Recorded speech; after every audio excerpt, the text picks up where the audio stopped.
Hello, this is WWE Hall of Famer Mick Foley, and you are watching UthMag.com. Yeah!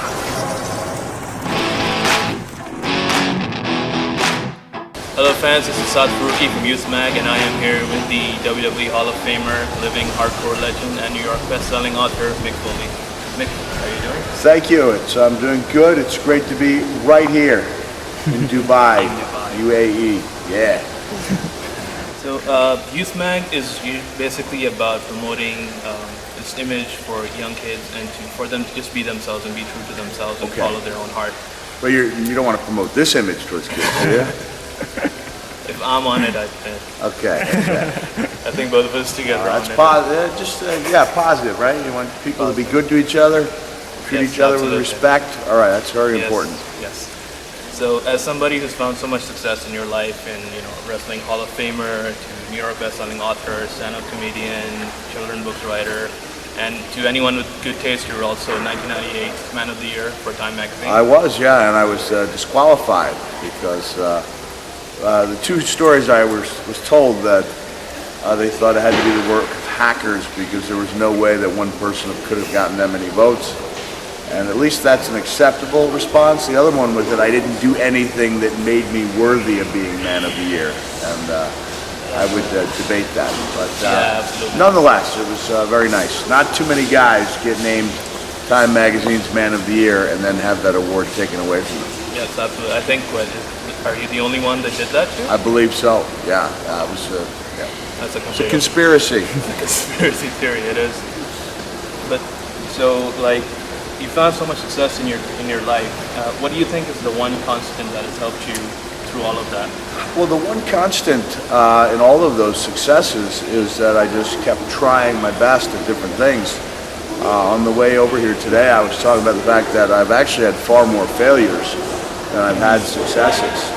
That I've written books that were not popular, that I was proud of nonetheless because I'd worked as hard as I could. It turned out people didn't really want to read a novel that I wrote, but I love doing them and I take great pride in them. And I've had great failures in wrestling as well. Matches that I was disappointed in, didn't live up to my expectations, where I felt I let myself down. And the recurring theme is that if at first you fail, try again. I can sympathize with the writing part at least, because I've been writing that same novel for 4 years now. So I know exactly where that's coming from. But in a similar way, what do you think has been, you mentioned failures and everything, what do you think personally do you feel that caused a lot of your failures? Again, I try the best I can to put forward the best product or effort. And so in the case of the novels, it was just people didn't want to read something that was not about wrestling. In some of my other, failures, in 2004, The Rock and I teamed up at WrestleMania, and I was just scared because I hadn't had a match in 4 years, and I got intimidated by the fact that it was in Madison Square Garden and it was WrestleMania. And it was against Evolution. I wasn't intimidated.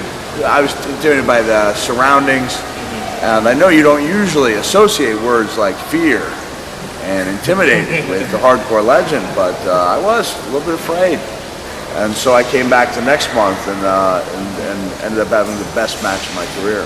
So the one thing that those failures have had in common is they were followed by heroic efforts to make up for them. Monumental heroic efforts. Yeah.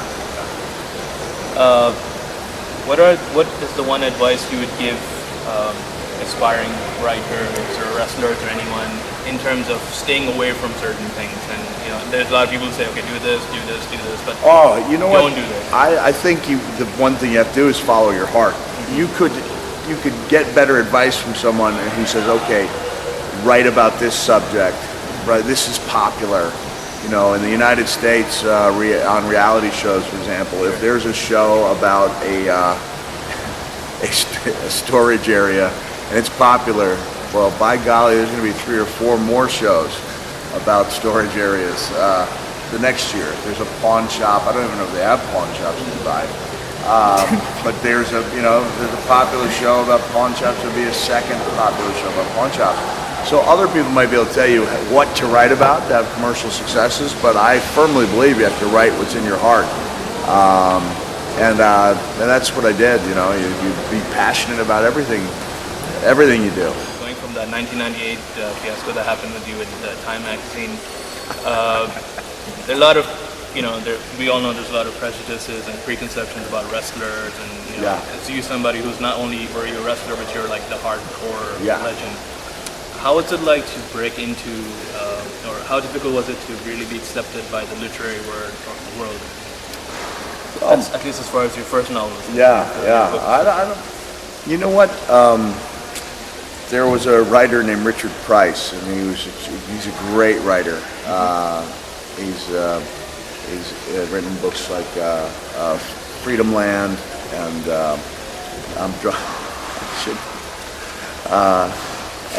Lush Life. He's been nominated for a National Book Award and an Academy Award for his screenwriting.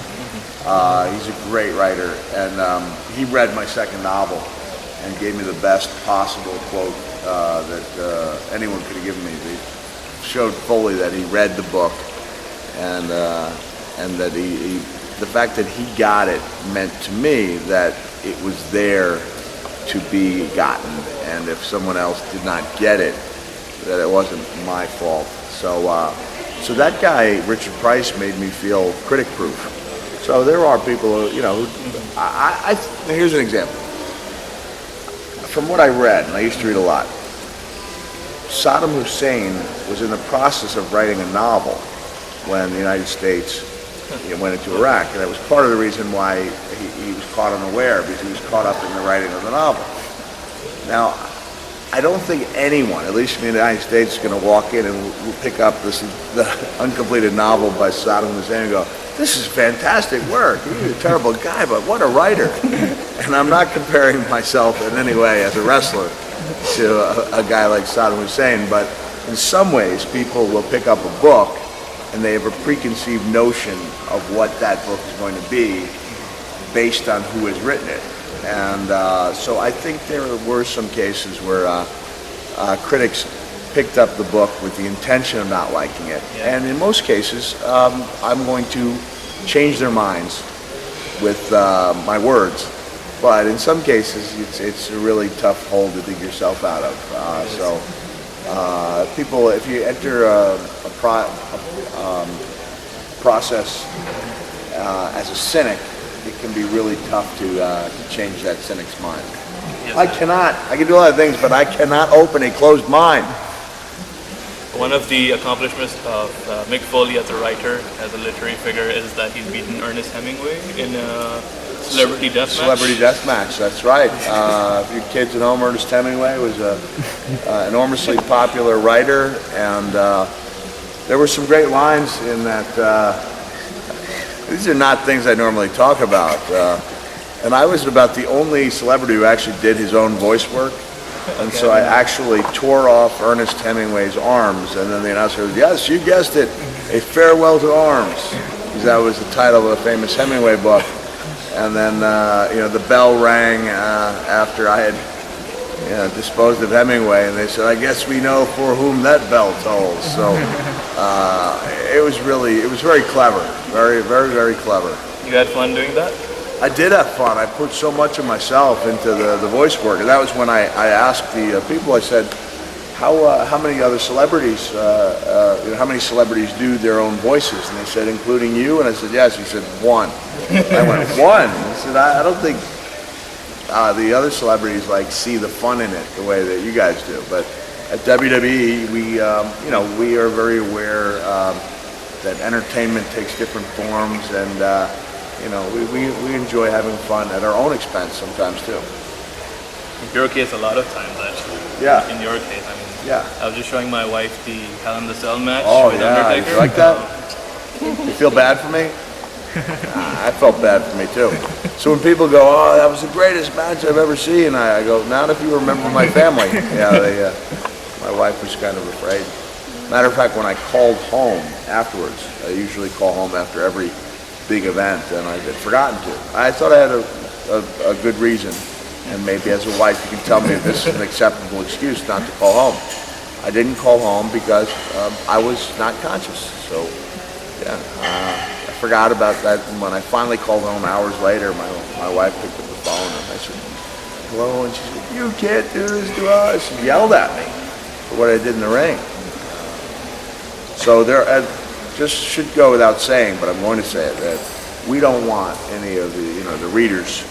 Hopefully there's a message, lesson learned that if you try your best, things you can be successful, and that you shouldn't be too sad if you're not successful as long as you've tried your best.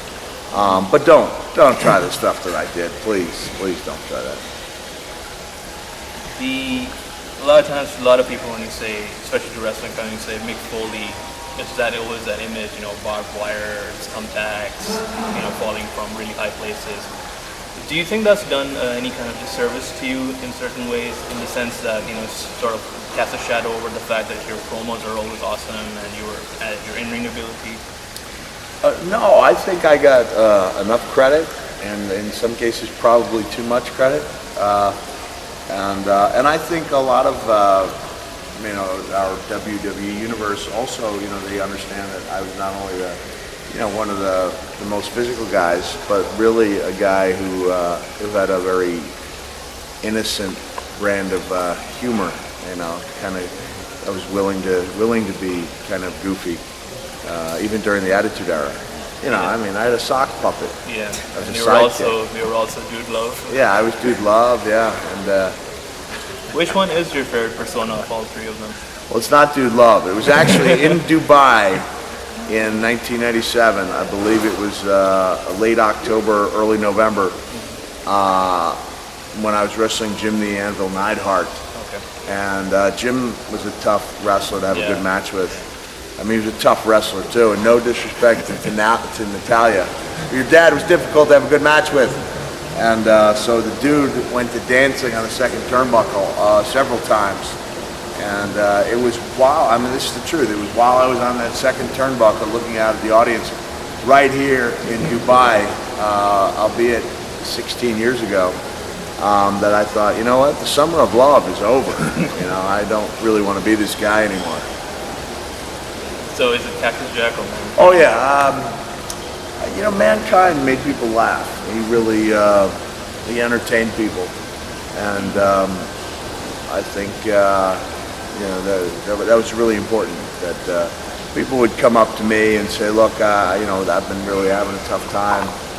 Some people facing serious medical challenges, economic problems," and they say, "And Mankind made me laugh." The things you're doing these days is you're part of the organization RAIN.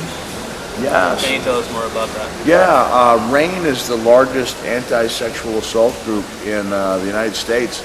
It's a really pleasant sounding acronym for some really tough words. RAIN stands for Rape, Abuse, Incest National Network, and it's a way for people who have been victims of sexual violence, sexual assault, rape, incest to get free help. It's also an organization where you can donate or volunteer, and so I did quite a bit of volunteer work. I tried to help about quite a few people. I think I was very effective as a volunteer. So that's a problem that's, problem not only in the United States but around the world. Yeah. And I think we're moving forward, better understanding, but there's still a lot of work to be done. Yeah, absolutely. But anyway, if I can say something, no does mean no in any part of the world. So please respect the women. Please do that.